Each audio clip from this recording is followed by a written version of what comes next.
Day 578, September 24th.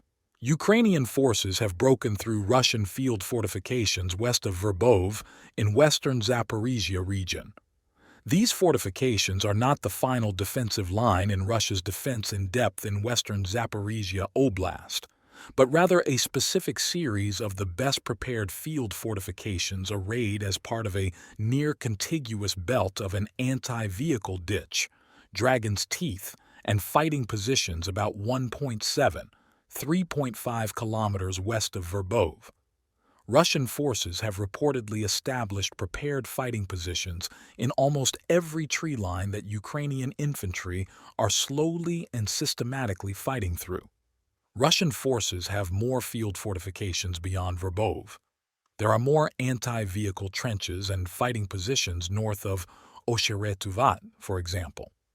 A Ukrainian intelligence chief stated that the September 22nd Ukrainian strike on the Russian Black Sea Fleet Command headquarters in Sevastopol injured senior Russian commanders. Ukrainian Main Military Intelligence Directorate Head Lieutenant General Kirill Budanov told that the Ukrainian strike on the BSF command headquarters wounded the commander of the Russian grouping of forces in the Zaporizhia direction, Colonel General Alexander Romanchuk, who is in very serious condition, and the commander of the 200th Separate Motorized Rifle Brigade, Lieutenant General Oleg Tsekov, who is unconscious. Budanov also reported that the strike killed at least 9 and injured 16 Russian personnel.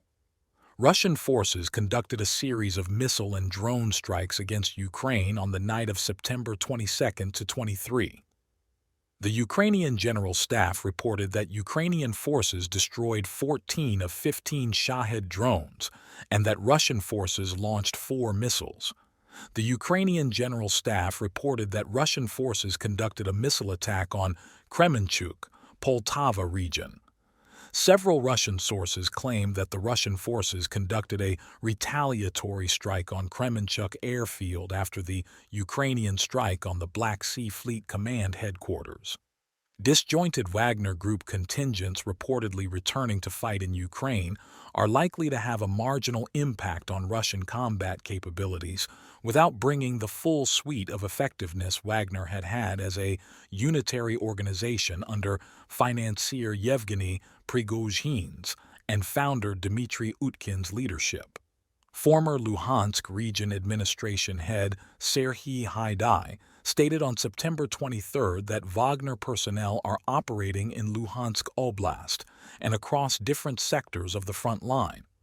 Haidai also stated that he did not know the number of Wagner personnel or the organization under which these Wagner personnel are operating in Ukraine. Russian forces continued to counterattack on Bakhmut's northern and southern flanks, but did not achieve any confirmable advances on September 23. The Ukrainian General Staff reported that Russian forces unsuccessfully conducted ground attacks near Minkivka, Orikovo-Vasilivka, Hrihorivka, Klishchivka, and Andriivka.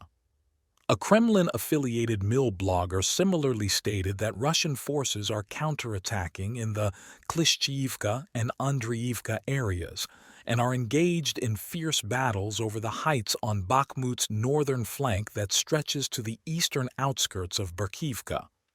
Russian forces still control most of the heights in the area.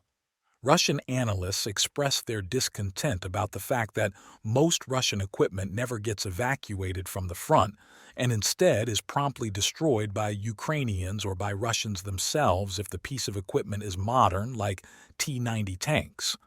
Moreover, Russian analysts raised the question of why Russians do not make sure that all damaged and abandoned Ukrainian equipment is destroyed.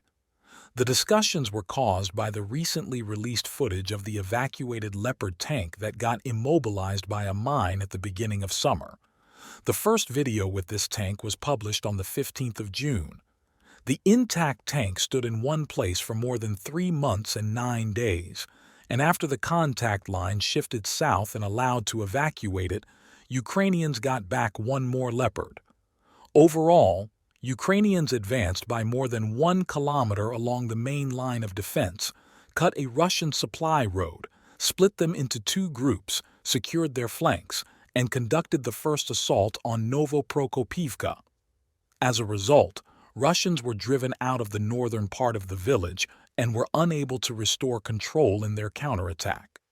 The attacks are expected to intensify as Russian fighters reported that Ukrainians are gradually deploying additional forces to the contact line.